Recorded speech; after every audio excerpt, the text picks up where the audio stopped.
Hello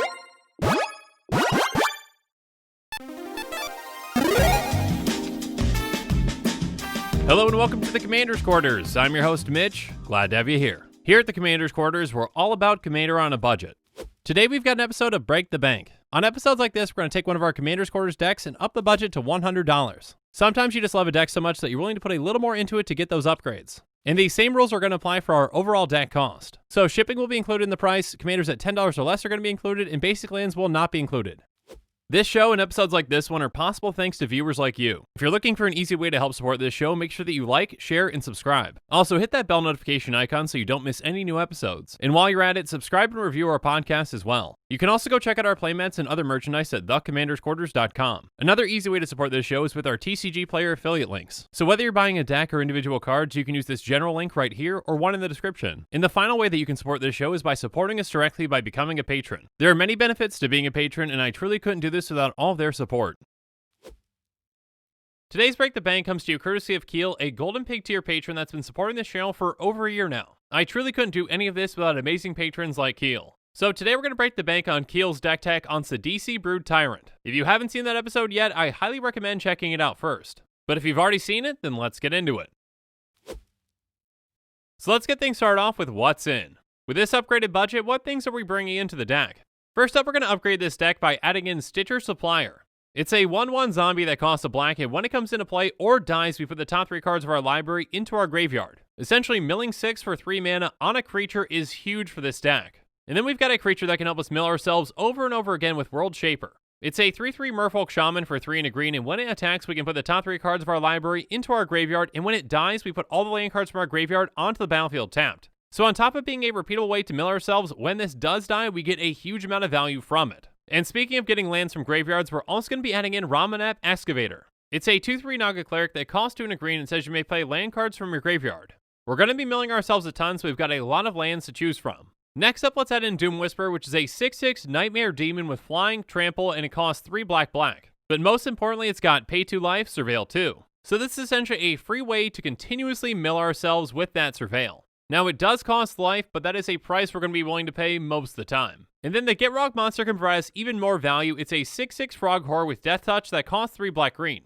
It says at the beginning of your upkeep, sacrifice the Gitrog monster. Unless you sacrifice a land, you may play an additional land on each of your turns. Whenever one or more land cards are put in your graveyard from anywhere, draw a card. We're going to be milling a lot of lands into our graveyard throughout the game, so this can draw us an incredible amount of cards. And then Muldrotha the Gravetide can really help us utilize our graveyard. It's a 6/6 Elemental Avatar that costs 3 black-green-blue. It says during each of your turns, you may play up to 1 permanent card of each permanent type from your graveyard. This essentially turns our graveyard into a secondary hand, which is huge for this deck. But next up, we're going to be adding in Death Baron, which is a 2/2 zombie wizard that costs 1 black. It says skeletons you control and other zombies you control get +1/+1 and have Death Touch. So this is going to pump our zombie army and make them extremely deadly.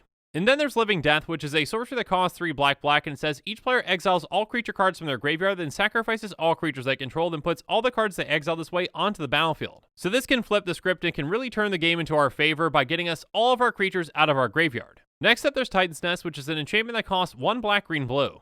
It says at the beginning of your upkeep, look at the top card of your library. You may put that card into your graveyard, and it has exile a card from your graveyard, add colorless, spend this mana only to cast a colored spell without X in its mana cost. So this can help us in a lot of ways by milling us and also getting us extra mana from our graveyard. And then we've got another enchantment with Endless Ranks of the Dead, which costs 2 black. It says at the beginning of your upkeep, put X 2/2 black zombie creature tokens onto the battlefield, where X is half the number of zombies you control rounded down. This can really get out of hand by giving us an incredible amount of zombies each turn. And finally, we're going to upgrade some of our lands by adding in the Pain lands with Llanowar Waste and Yavimaya Coast. Both can tap for a color, so they can tap for 1 of 2 of our colors and deal 1 damage to us. But since we're adding things in, we've got to take some cards out, so it's time for us to move on to what's out. First up, let's take out Nightveil Sprite, Shambling Shell, and Greater Moss Dog. With the upgrades that we added in, we just have better and more efficient ways to mill ourselves. And then we're also going to take out Vizier the Scorpion and Eternal Skylord.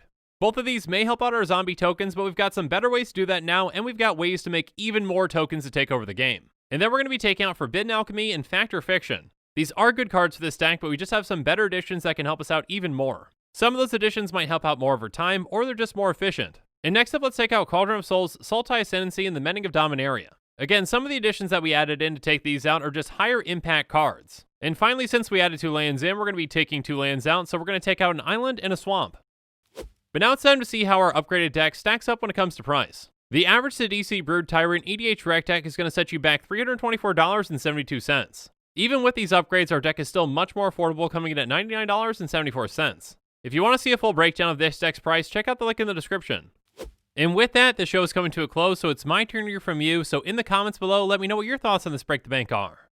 And make sure you're following us on social media for more updates and sneak peeks on future episodes. Again, a huge thank you to my patrons who help make this show possible. I truly couldn't do any of this without your support. If you want to support this channel directly, consider becoming a patron. There are many benefits to being a patron, including being able to vote on future commanders for deck techs. There are even tiers where you get your own personalized deck tech dedicated to you. You can check out all the Patreon tiers and rewards at patreon.com/commandersquarters.